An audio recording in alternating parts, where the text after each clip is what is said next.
All right, everybody. Thanks for tuning into the live stream. We decided to do a quick live stream here because reasons, and we'll get to the reasons in a minute. Haha. Pardon the mess. I wasn't really expecting to have company, to tell you the truth. Anyway, we're doing show prep here, and the reason we went live is because, as our regular viewers are probably well aware, there is a Mercury transit today, and we are planning to do some coverage of that around 1 p.m. Eastern Standard Time. So look for that later today. And you're seeing the edges of the limitations of my current backdrop, folks. Yeah, those are neckties. One of which is like from the 70s or something. That one was borrowed from a stepdad and never returned, I believe. That brown one. What the hell is up with that? Anyway, so we're doing show prep here. We're gonna be talking about some interesting and varied subjects. Please leave a comment if you've got some ideas of stories to cover. And we're going to do the normal space weather that you're normally used to seeing. And then again, early this afternoon, we'll put up another video featuring the coverage of the Mercury transit. If you want to know where that is, check out timeanddate.com. They've got a great one.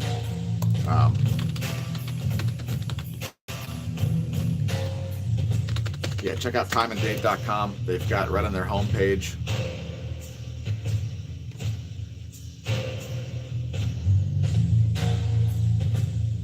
There's a link to the Watch the Mercury Transit live stream on their homepage. So there should be tons of interesting footage of Mercury. Let's hope it gets pummeled with some plasma. Let's hope we see something unexpected. How about that? So in any case, the timeline of this thing, it starts at about 7:30 a.m. Eastern time, and it's going to be fast. It's only going to last about 5.5 hours, ending around 1 p.m. So 7:30 to 1 p.m. If you've got a solar filter, make sure you go out and get a load of that, as it should be interesting. You basically need binoculars to see it. You can barely even see a Venus transit with the naked eye. Those of you wondering why it doesn't happen every time it crosses in between the Earth and the Sun is because there's a 7-degree angular difference in the Mercury's plane, in the orbital plane of Mercury versus the orbital plane of Earth. And the transit will only occur if those two planes are crossing their angular planes at the time when Mercury goes in between the Sun and the Earth. So that's why it doesn't happen every time. And yeah, so again, leave a comment if you've got any interesting stories that you'd like us to cover. We're going to actually talk briefly and leave links about brown adipose. We're going to talk about amino acids for a quick moment. And we'll talk about some statistics about Mercury, and then we'll talk about the view. Oh yeah, the view. We're gonna hook you up with Joy Behar's email address. So stay tuned for that. We're always looking for ways to get our channel deleted entirely off of YouTube. So that's one of our latest. I'm just kidding, folks. Just kidding. We're not looking to get our channel banned entirely and deleted from YouTube, as there's lots of science data archived there. So also check us out on BitChute, by the way. And thanks to our patrons who get all the info first. Now, occasionally we do stuff exclusively, as Patreon doesn't really have a way to live stream directly to their server.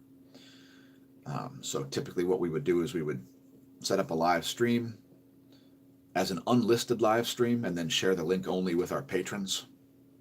And then usually we would just release that later. So look, that is something that will be starting to happen soon.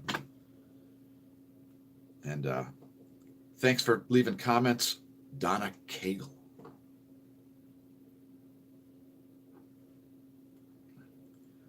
So yeah, don't worry, Donna. The new video will be coming out in a minute.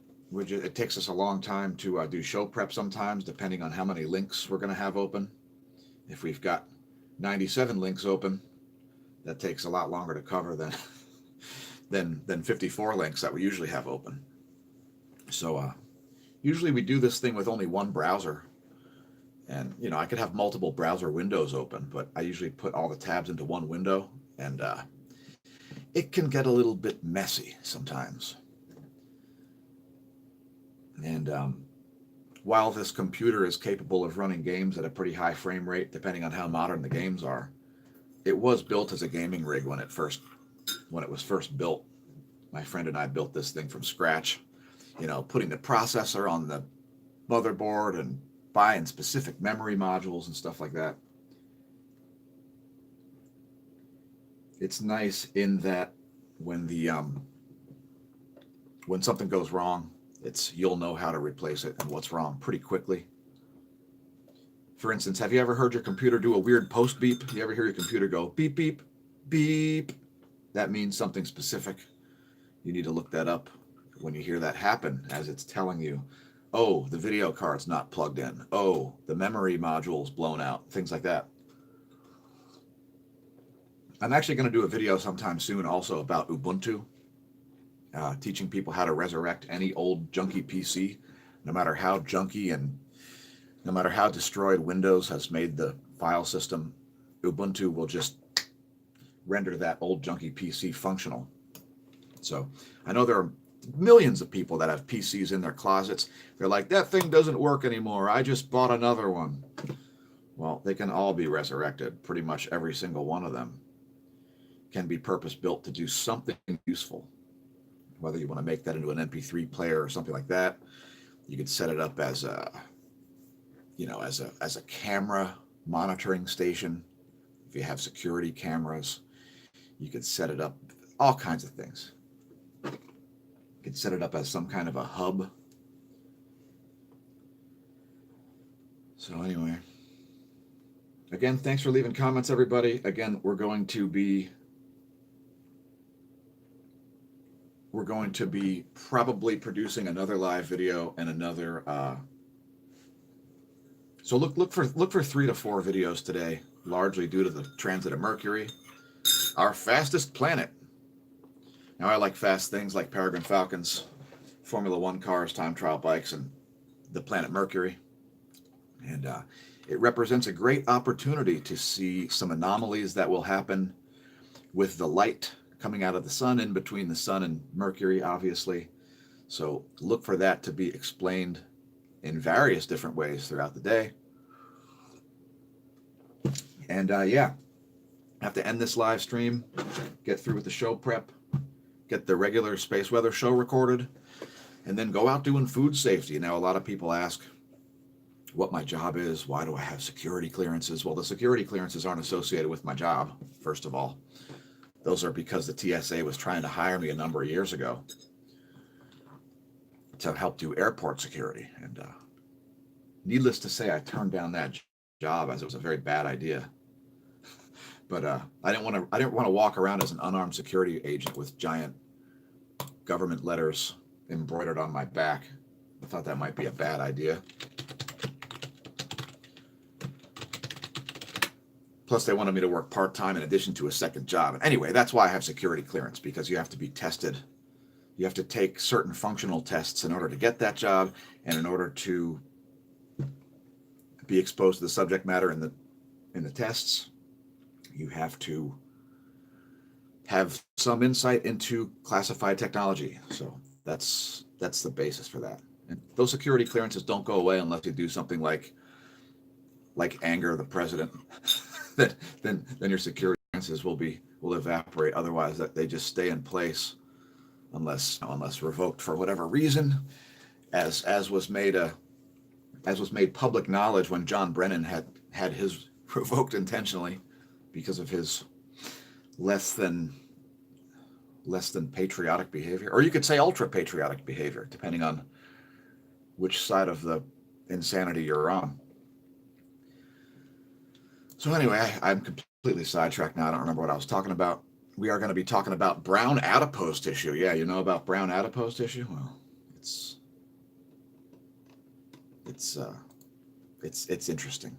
Shout out to Jen Bernard, the ultra marathoner, trying to get Jen on a Skype interview or something like that, some kind of a video interview perhaps, where she can talk about her ultra marathoning maneuvers. One of my classmates from 6th grade until graduating high school has turned into an interesting Instagram personality. I'll reveal her Instagram page at some point. We're going to try to get her on. We've got a bunch of people that we're trying to interview, and really scheduling is just becoming an issue. So look for all that stuff to be coming soon, and we better get to the space weather because it is getting late. And I'll see you at the premiere, hopefully. Thanks again, everybody. See you next time.